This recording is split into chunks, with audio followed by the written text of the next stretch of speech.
ये कहानी है स्टोन नामी एक ऐसे फिल्म राइटर की जो अपनी लिखी हुई कहानियों पर फिल्म्स बनाना चाहता है, पर उसके पास कभी इतने पैसे ही नहीं आए। गरीबी की इस जिंदगी से वो तंग आ चुका था। उसे अब एक फिल्म का प्रोड्यूसर मंदे के लिए बुलाता है, जिसने उसे अपनी न्यू फिल्म के लिए कहानी लिखने का काम दिया था। यहाँ आके वो देखता है कि ये प्रोड्यूसर तो बहुत ही कोई बदतमीज इंसान था। वो यहाँ पहले से मौजूद एक राइटर को मार रहा था क्योंकि उसने वक्त पर स्टोरी कंप्लीट नहीं की थी। वो स्टोरी तो जोन की भी कंप्लीट नहीं थी। इससे पहले जो प्रोड्यूसर उसका भी बुरा हाल करते थे, वो प्रोड्यूसर से माफी मांगते हुए उससे 1 महीने का और टाइम मांगता है अपनी कहानी कंप्लीट देने के लिए। लेकिन प्रोड्यूसर उसे 4 दिन का टाइम देकर यहाँ से निकाल देते हैं। घर आते ही वो काम पे क्या कुछ अच्छा उसके ज़हन में आ ही नहीं रहा था। 1 पेज 2 पेज 100 के हिसाब से पेज फाड़ने के बाद वो तंग आ जाता है और पास पड़ा अपने दादाजी का भेजा हुआ एक पार्सल खोलता है। इस पार्सल के अंदर एक खत भी था, जिसे वो पढ़ते पढ़ते ही सो गया। तभी ख्वाब में उसके दादाजी आकर उसे कहानी सुनाने लगे। वो उसे बता रहे थे कि हमारे पुरानी घर के नीचे करोड़ों का सोना दबा हुआ है, लेकिन उस घर को तोड़ के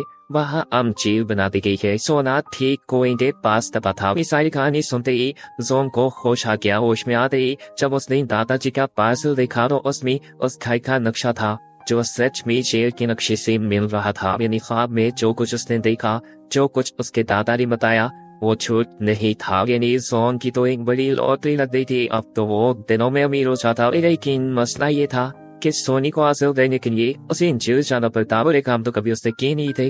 अब जेल जाने के लिए वो क्या कहता है कि अपने नेबर्स का लैपटॉप चुरा कर नीचे गिरा कर तोड़ देता है। उससे में उसके नेबर्स उसे पुलिस में अरेस्ट करा देते हैं और फाइनली वो जेल में पहुंच जाता है। जेल में तो सभी कहते किसी की बर्थडे पार्टी बना रहे थे। भाई ये था ग्रैब। जब उसके पास आकर उसे भी पार्टी में शामिल होने को कहता है और बताता है कि एक जमाने में उसका भी जोन नामी एक अच्छा दोस्त था और आप बिना उसकी बात सुने उसे अपना दोस्त बना लेता है और कहता है कि अब से तो मेरे दोस्त होना, इसलिए तुम्हारी हिफाजत की सारी जिम्मेदारी अब मेरी। तो यहाँ अब कोई नुकसान नहीं पहुंचा पाएगा। जिसके बाद अब हमें दिखाया जाता है कि जोन इस शेर का विजिट कर रहा है। वो इसे दिख रहा है और वो जगह ढूंढने की कोशिश कर रहा है जहाँ सोना दबा सकता है। जिस वक्त तक उसे यहाँ एक और कैदी मिलता है जो उसे बताता है कि इस शेर में 2 ग्रुप्स बने हुए हैं। एक ग्रुप ग्रैब का था और दूसरा ग्रुप था बाओ का। बाओ जो कि बहुत ही खतरनाक कैदी था। सभी लोग उससे डर कर रहते थे, जबकि दूसरी तरफ था ग्रैब जो कि बहादुर होने के साथ साथ अच्छा भी था। वो अपने ग्रुप की किसी भी बंदे का किसी भी किस्म का नुकसान होने नहीं देता था। वो हर तरह से उनकी हिफाजत कहता था। इस कैदी से ये सारी कहानी सुनने के बाद सो कहता है, अरे नहीं नहीं, मुझे किसी ग्रुप में नहीं शामिल होना। वो लोग बातें कर ही रहे थे कि अचानक कुछ कैदी उसको पकड़ कर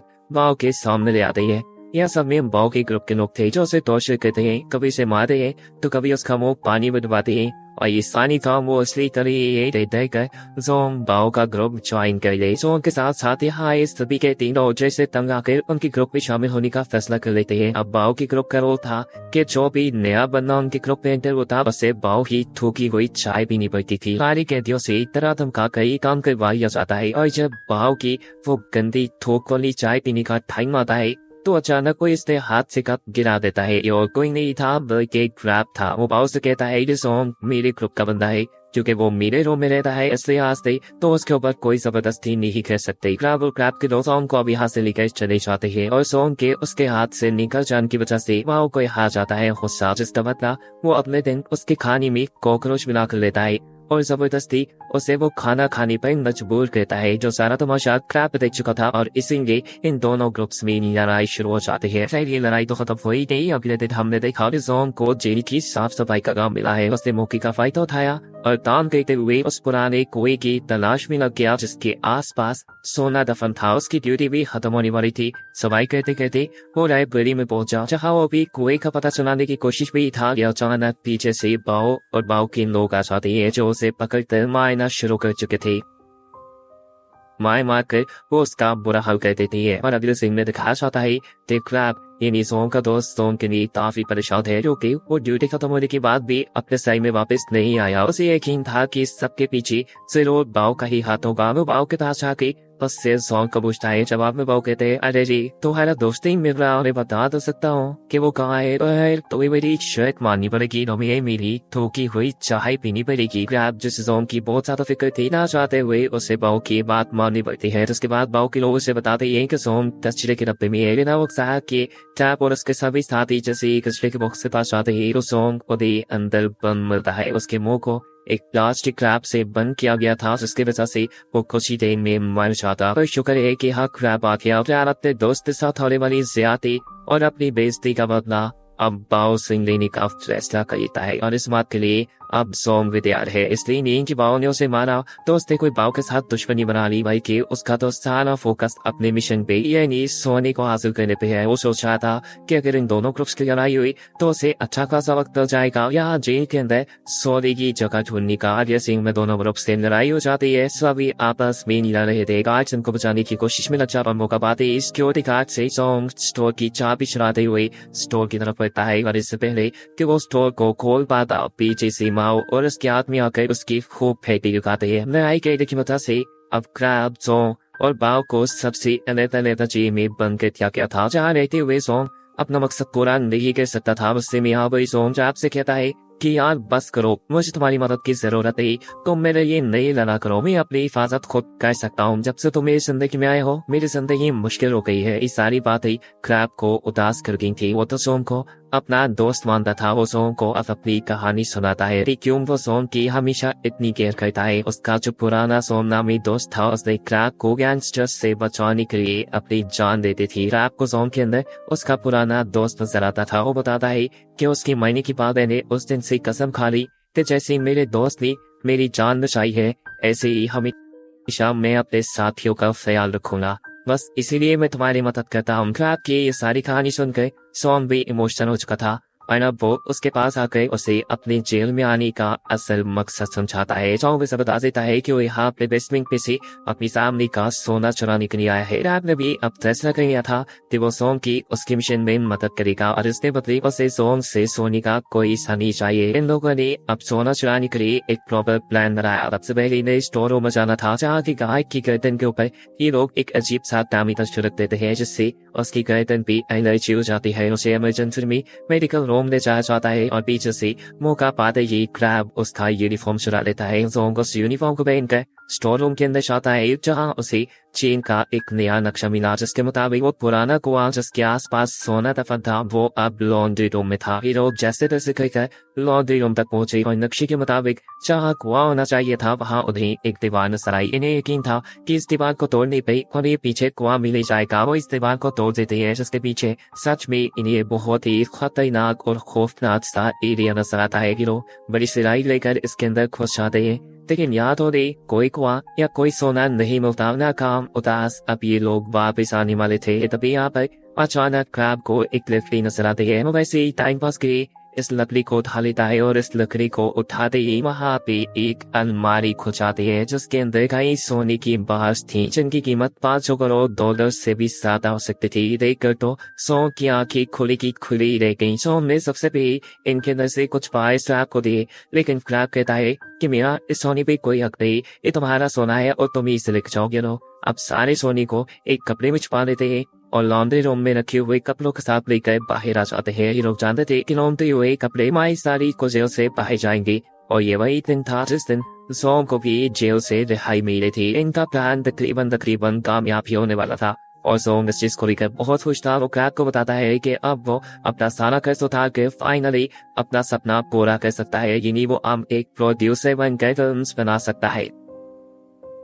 क्रैब का 7 दिन देखकर जोंग ने अब क्रैब से वादा किया कि जब वो भी जेल से बाहर निकलेगा तो वो दोनों मिलकर एक रेस्टोरेंट बनाएगी जो कि सिर्फ क्रैब का होगा। सब कुछ तो प्लान के अकॉर्डिंग ही चल रहा था, पर ये बाओ ने सुख का सांस थोड़ी लेने देता। वो फंसुई में इनसे लड़ाई कर लेता है, जो कहते हुए जोंग का छुपाया हुआ सोना उसके सामने आ जाता है। इनकी इस लड़ाई के चलते यहाँ पर दाज भी आ चुके थे। इससे पहले कि सोना उनकी नजरों में आ जाता पता चलता है कि तीनों सोना छुपा चुके थे। वो यहाँ पुलिस वालों से झूठ बोल देता है कि जोंग का पाँव फिसल गया था, हम लड़ाई नहीं कर रही थी, वे तो यहाँ उनकी मदद करने के लिए आया था। जोंग भी उसकी हमें मिला चुका था और अपने दुश्मन के साथ जोंग को बोलता देखकर क्रैब को बहुत ही रानी होती है। इसके दिन में ये बात आ गई थी कि मैं जो उसके लिए इतनी मेहनत कर रहा हूँ मेरी जोंग के दिल में कोई सब नहीं, उसके लिए तो सोना ही सबसे इम्पोर्टेंट है। और ये सोचते हुए वो अब दिल में जोंग से दोस्ती तोड़ चुका था। वो अब जोंग का और साथ नहीं देने वाला था, इसलिए वो बाओ के साथ मिलकर यहाँ से भाग जाने का प्लान कहता है, जिसमें क्रैब अब उसका साथ नहीं दे रहा था। पर अगले ही सीन में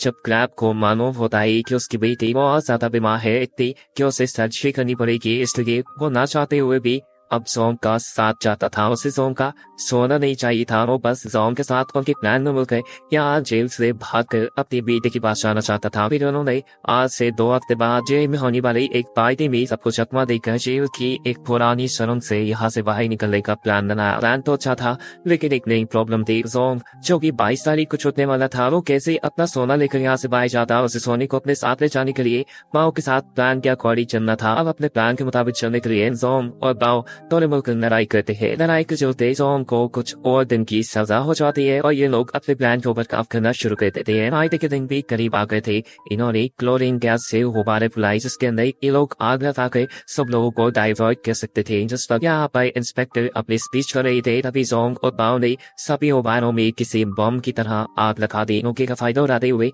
ये लोग उस टनल की तरफ निकल गए जहाँ से दूसरी तरफ समुद्र था। टनल में चलते चलते इनके सामने अब वो दरवाजा भी आ चुका था जिसकी दूसरी तरफ समुद्र था। उसी तरह आज को भी ये पता चल गया था कि 3 कैदी गायब है और ये सब जो कुछ यहाँ हुआ है वो जरूर इन कैदियों का ही किया रहा है। जहाँ इन लोगों ने अपने बनाए हुए एक बम के जरिए जहाँ वो बड़ा सा दरवाजा तोड़ दिया जिसके दूसरी तरफ समुद्र था। वहाँ बाओ के आदमी तश्तीरियत तैयार थे। अब फाइनली बस इन्हें यहाँ से भागना था, लेकिन इस वक्त बाओ दोबारा इन्हें धोखा देता है और नजर को निकालते इन दोनों को हाथ कत्ल करने वाला था, जो कि उसके दिल में रियालिश थी। वो सारा सोना खुद हासिल करना चाहता था। इससे पहले कि बाओ क्रैब को मार देता, जोंग उसके सामने आ चुका था और इसीलिए वो बहुत ज्यादा जख्मी हो गया था। दिखाया जाता है कि इसके बाद इन तीनों के दरमियान भी लड़ाई शुरू हो जाती है। बाओ जो कि खतरनाक क्रिमिनल था, उन्होंने मार वार कर इन दोनों का बुरा हाल कर दिया था। क्रैब अब उससे कहता है तुम बेशक सारा सोना ले जाओ पर हम दोनों को जिंदा छोड़ दो, लेकिन वो क्रैब की बात क्यों मानता। जेल में तो हमेशा क्रैब उसका दुश्मन रहा था और क्रैब को अब समंदर के अंदर गिराना चाहता था। और जैसे ही